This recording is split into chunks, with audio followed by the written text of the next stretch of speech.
नोटबंदी नहीं करी, करा किसी और ने और भरना आपको पड़े, ये नहीं होना चाहिए।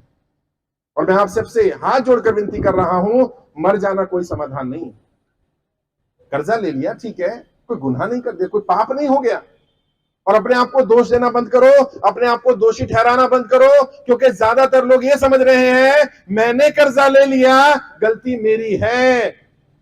गलती आपकी नहीं है, कर्जा लेना कोई गुनाह है, कोई पाप नहीं है। समस्या क्या है? कमाई का साधन नहीं है। असली समस्या यह है, आज भी अगर कमाई का साधन हो जाए, आज भी अगर व्यापार ठीक हो जाए, तो कर्जा कोई बड़ी चीज नहीं है। इतना या इससे ज्यादा कर्जा भी चुकाया जा सकता है। समस्या क्या है? कर्जा तो है, कमाई का साधन नहीं है। और सरकार में बैठे लोग इस बात को नहीं सुन रहे, और वो करेंगे। वो तुम्हें धर्म के नाम पर बांटेंगे, वो तुम्हें जाति के नाम पर बांटेंगे, वो तुम्हें तोड़ने की कोशिश करेंगे। इस बात को समझ लें। तुम अड़े रहना। हमारी एक ही जाति है भैया। हम कौन सी जाति वाले? कर्जे वाले। एक ही जाति हमारी, हमारा एक ही धर्म है। कौन सा? कर्जा। वो बोलेगा हिंदू की बात करेगा, मुस्लिम की बात करेगा, बोलो कर्जे की बात कर। कुछ भी घुमा फिरा के लेकर के आए, कर्जे की बात करो। क्योंकि जो जनता का कर्जा माफ करेगा, जो जनता का साथ देगा, जनता उसका साथ देगी। और जो जनता का साथ नहीं देगा, जनता उसका साथ नहीं देगी, देना भी नहीं। और इसी कड़ी में मैंने क्या किया? मैंने देश के सभी 543 सांसदों को पत्र भेजे, उनकी राय मांगने के लिए कि वो बताएं कि क्या जैसे बड़े बड़े उद्योगपतियों का लाखों करोड़ रुपए का लोन अंडरराइट किया जा सकता है, उनके लोन माफ हो सकते हैं, उन्हें मदद की जा सकती है, क्या आम जनता का कर्जा माफ होना चाहिए कि नहीं होना चाहिए? 543 के 543 सांसदों को लेटर भेजा। और आपके लिए खुशी की बात यह है, अभी तक 6 सांसदों के जवाब भी आए हैं, और 6 के 6 सांसदों ने कहा है जनता का कर्जा माफ होना चाहिए। और मैं आपसे वादा कर रहा हूं, बाकी सांसदों को भी कहना पड़ेगा जनता का कर्जा माफ होना चाहिए। और जो सांसद जनता का कर्जा माफी में साथ नहीं देगा, जनता भी उसका साथ नहीं देगी। ये बात समझ में आ जानी चाहिए सबको। और जिन जिन सांसदों को लेटर भेजा गया, जिनके जवाब आ गए, उन सबके पोस्टर लगवाए जाएंगे उनकी लोकसभा में। जनता को बताया जाएगा ये सारे सांसद जनता के समर्थन में है, तुम्हारा सांसद तुम्हारा कर्जा माफी में तुम्हारा साथ देगा।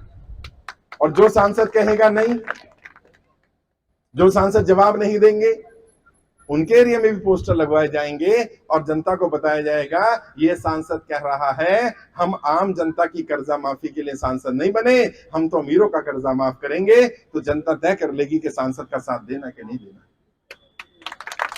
अब बचने वाले नहीं साहब। आप जनप्रतिनिधि हो ना, आपको हमने चुनकर के भेजा, हमारी समस्या के बारे में काम नहीं करेंगे तो कैसे काम चलेगा?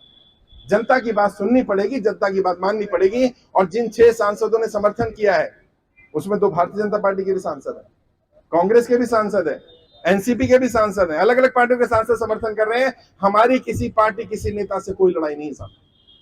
कोई बोल सकता है कि यार आप तो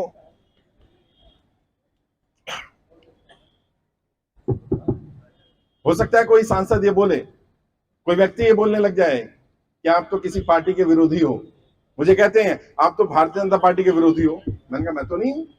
और सबसे पहला काम क्या करें? नरेंद्र मोदी जी वाकई अगर भारतीय जनता पार्टी के समर्थक हैं या भारतीय जनता पार्टी के समर्थकों को अपना मानते हैं, तो सबसे पहले भारतीय जनता पार्टी के समर्थकों का कर्जा माफ कर दो। क्या दिक्कत है? लेकिन समस्या क्या आ रही है? वो उनका भी कर्जा, समस्या क्या आ रही है? समस्या आ रही है कि वो उनका भी कर्जा माफ नहीं करेंगे। क्यों? क्योंकि जनता की सिर्फ वोट चाहिए, जनता की सिर्फ सपोर्ट चाहिए, लेकिन जनता के मुद्दे उठाने नहीं है। लेकिन मैं इन सांसदों को छोड़ने वाला नहीं हूं। मैंने इन सांसदों से रिक्वेस्ट की है, जिन 6 सांसदों ने हमारा समर्थन किया है, वो अब सदन में ये मुद्दा उठाएं। अगर सांसद ने सदन में मुद्दा उठाया तो इसका मतलब ये एक नेशनल न्यूज बनेगी और फिर जनता की समस्या अखबारों में, मीडिया में आनी शुरू होगी। और जब ये मीडिया में, अखबारों में चर्चा होनी शुरू हो जाएगी तो सरकारों को निर्णय लेना पड़ेगा। और मैं नेताओं की नब्ज अच्छी तरह जानता हूं। नेता एक ही भाषा समझते हैं साहब। कौन सी भाषा? वोट की भाषा। हाँ, इन्हें और कोई भाषा समझ में नहीं आती। जब इन्हें लगता है कि इनका वोट इनसे खिसक जाएगा, खिसक सकता है, हो सकता है जनता हमें वोट ना करे, हो सकता है जनता हमारा समर्थन ना करे, तब ये जनता के पीछे आ जाते हैं और जनता का साथ देने लगते हैं। अब तुमने क्या करना है? तुम्हें बीमारी भी पता है, इलाज भी पता है। वोट चाहे जिस मर्जी को दे देना, लेकिन कम से कम डराना तो शुरू कर दो, इतना बोलना शुरू कर दो कि अगर हमारा कर्जा माफ नहीं करोगे हम तुम्हें वोट नहीं करेंगे, बस बोलना है। और मैं लिख कर दे सकता हूं, जैसे ही आप बोलना शुरू कर दोगे वो तुरंत आपकी कर्जा माफी के बारे में बात करना शुरू कर देंगे, क्योंकि वो डरते हैं, डरपोक है, उन्हें मालूम है कि जनता चली ना जाए, कहीं ऐसा ना हो जाए कि हमारा वोट बैंक खिसक जाए। लेकिन आपको भी थोड़ा सतर्क रहने की जरूरत है, बैंकों से भी बचने की जरूरत है। जैसा अभी इस्लाम जी ने कहा, डकैती हो रही है। मैं इस तरह के शब्द तो इस्तेमाल नहीं करना चाहता, लेकिन ये बात सही है, आम जनता की प्रॉपर्टी पर, गाड़ियों पर, घरों पर, दफ्तरों पर बुरी निगाह लगा करके बैठे हुए हैं कुछ लोग। वो इंतजार करते हैं कि कैसे आपका लोन एनपीए हो जाए एक बार, और खासकर से कब, जब आपने लोन लिया 20 लाख 30 लाख का और प्रॉपर्टी की वैल्यू 1 करोड़ की 2 करोड़ की, तो चाहते हैं कि कुछ भी करके इसका लोन एनपीए हो जाए, एक बार डिफॉल्ट कर जाए, और जब ये डिफॉल्ट कर जाएगा हम इसकी प्रॉपर्टी कब्जा कर लेंगे। और कई जगह पर तो 2-2 लाख 3-3 लाख रुपए के लिए 20-20 30 40 लाख की प्रॉपर्टी को नीलाम करने का तय कर लिया। अभी मैं वेस्ट बंगाल गया, वहां पता चला एक व्यक्ति के ऊपर 4.5 करोड़ रुपए का लोन था साहब, पेनल्टी इंटरेस्ट सब बढ़ा करके 6.5 करोड़ रुपए कर दिया, 15 करोड़ की प्रॉपर्टी कब्जा कर ली। क्यों भाई, जितना लोन है उतने की प्रॉपर्टी ले लो ना, नहीं, उस प्रॉपर्टी पर पूरी पर कब्जा कर लिया। और तुम्हें भी थोड़ी बातें समझनी पड़ेंगी। क्या, जब तुम्हें कोई नोटिस आता है तो नोटिस को सीरियसली लेना पड़ता है। बहुत सारे लोग कल भी आए, नोटिस खोलकर ही नहीं देख रहे कौन सा नोटिस है। मैं आपको बताना चाहता हूं, अगर आपके पास कोई भी नोटिस आया, नोटिस कोई फांसी का फंदा नहीं है, नोटिस को खोल कर देखो कौन सा है, और उस नोटिस में जो लिखा हुआ है उसके आधार पर जवाब देना शुरू करो। मोटे मोटे तौर पर 3 तरह के नोटिस आते हैं, इसको ध्यान में रखना। पहला नोटिस आता है जो बैंक से आता है, उस पर बैंक का नाम लिखा होगा, अगर ऊपर बैंक का नाम लिखा है तो वो बैंक का नोटिस है। दूसरा नोटिस होता है वकील का, एडवोकेट का, उस पर लिखा होता है अधिवक्ता, एडवोकेट, वकील। अगर वकील लिखा है, एडवोकेट लिखा है, अधिवक्ता लिखा है, यानी कि ये वकील का नोटिस है। और तीसरा आता है कोर्ट का नोटिस, उसमें लिखा होता है न्यायालय, सत्र न्यायालय, राज्य न्यायालय, कोर्ट, लोक अदालत। अगर अदालत लिखा है, कोर्ट लिखा है, न्यायालय लिखा है, ये कोर्ट का नोटिस है। नोटिस चाहे कोई भी हो, उसका जवाब देना है। अच्छा, जवाब कैसे देना है? जो बैंक का नोटिस आता है उसके जवाब के लिए आप एक प्लेन पेपर पे लिख करके दे सकते हो, देना लिख करके, क्योंकि बैंक क्या कर रहा है, बैंक बहुत तेज है। बैंक आपको नोटिस देखता है रिटर्न में, और आप क्या करते हो, आप फोन पे बात कर लेते हो। बैंक फिर नोटिस भेजता है, फिर आप फोन पे बात कर लेते हो। बैंक फिर नोटिस भेजता है, फिर आप फोन पे बात कर लेते हो। बैंक क्या कर रहा है, बैंक आपकी फाइल मोटी करता जा रहा है। जब जज के सामने फाइल रखी जाएगी तो बैंक के इतने सारे नोटिस दिखेंगे और आपकी तरफ से एक भी लेटर नहीं दिखेगा, तो जज कहेगा तुमने कोई बात ही नहीं करी। तुम कहोगे मैंने तो फोन किया था, कहते नहीं, फोन नहीं होता। तो क्या करो, जब भी बैंक से कोई नोटिस आए उसका जवाब रिटर्न में दो, और ये तुम्हारा अधिकार है। आरबीआई कहता है कि यदि आपको कोई नोटिस आया, कोई सूचना आई, तो उसका जवाब देना आपका अधिकार बनता है। आप बैंक में जाकर के रिटर्न में नोटिस दो। अगर कोर्ट से नोटिस आया तो कोर्ट में जाओ, वकील का नोटिस आया तो किसी वकील को पकड़ो और वकील उसका जवाब लिख करके दे देगा, यानी नोटिस का जवाब देना है। दूसरा, कोशिश ये करनी है कि बैंक की ईएमआई डिफॉल्ट ना की जाए। हर संभव कोशिश करो कि तुम समय पर ईएमआई भरते रहो, खासकर से वो जिनका बैंक का लोन चल रहा है और प्रॉपर्टी मॉर्गेज है।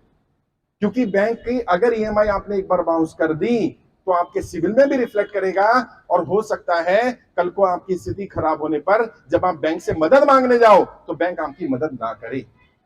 समस्या क्या आती है, हम एक गलती करते हैं, मान लो आपकी नौकरी छूट गई, व्यापार बंद हो गया कोई भी कारण से। जैसे अभी एक केस आया मेरे पास, एक व्यक्ति की दुकान में आग लग गई।